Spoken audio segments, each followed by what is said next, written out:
Register here, and those who registered, please stay quiet, and lot number 1, please be ready for the next. Thank you. I'm lot number 1, and my presentation is on the topic, is the present generation realizing the value of the freedom struggle?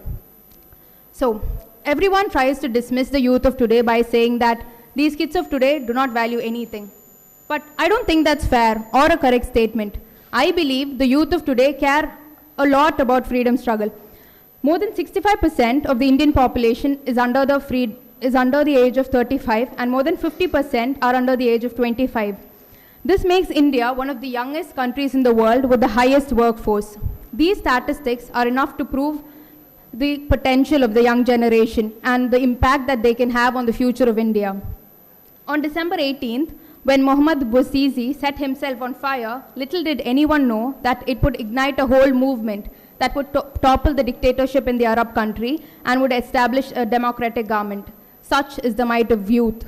India is witnessing something similar like the Arab Spring by demanding freedom from oppression, from the chains of caste and class divide. A utopian dream for India is nurtured by the citizens. Azadi, a much debated term in the Indian context of student protests in the universities happening in India, is not a terrorizing call, but rather a call for freedom, an azadi from oppression. The thing that fueled our national struggle was patriotism. Patriotism is the love for country, and that is what motivated our freedom fighters. Ron Paul said that real patriotism is the willingness to challenge the government when it's wrong. And in that case, I believe the youth of India are the most patriotic. Since they challenge government in every step they make, every wrong policies that are made, they want justice to be delivered.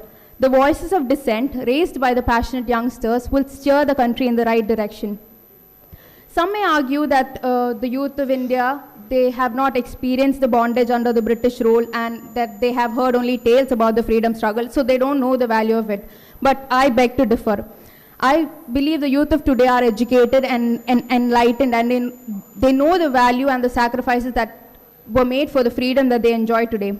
The youth share the same dreams as our freedom fighters who fought valiantly to liberate India. They too want a better India.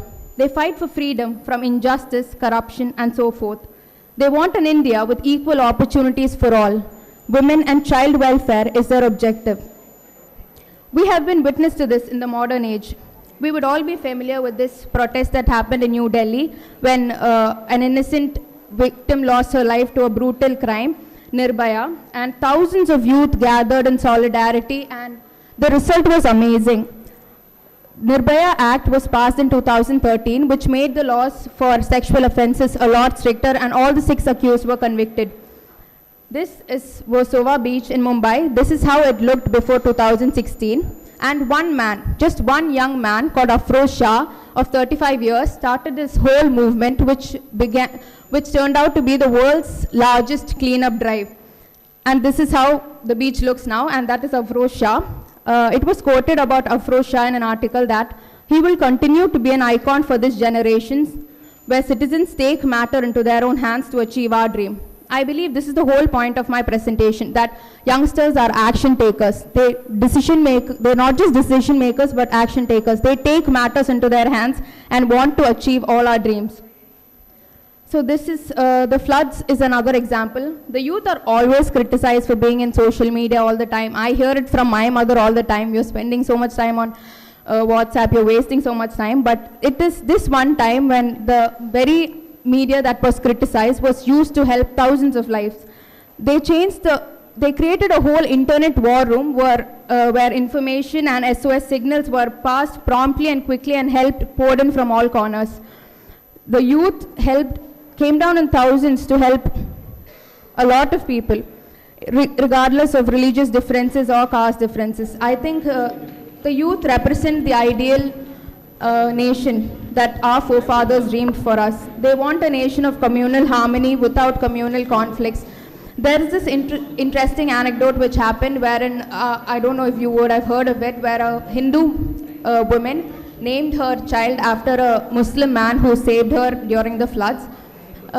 She says that it is because of him that my child is alive today. So it is such heartwarming incidents that serve as testimony to the communal harmony that the youth stand for.